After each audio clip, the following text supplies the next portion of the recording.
नित्याय त्रिगुणात्मने पुरजिते कात्यायनी श्रेयसे सत्यायादिकुटुम्बिने मुनिमनः प्रत्यक्षचिन्मूर्तये मायासृष्टजगत्त्रयाय सकलाम्नायान्तसञ्चारिणे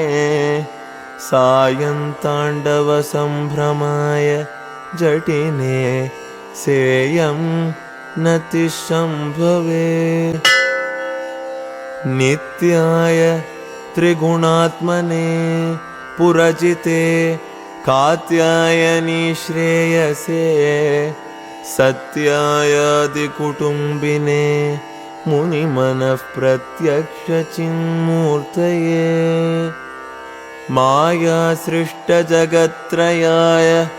सकलाम्नायान्तसञ्चारिणे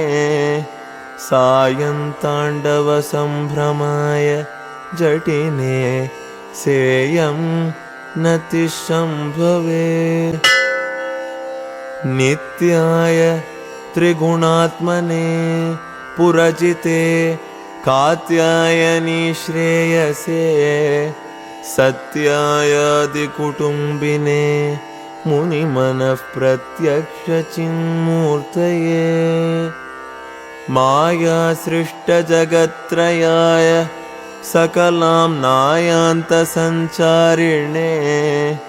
सायन्ताण्डवसम्भ्रमाय जटिने सेयं नतिशम्भवे।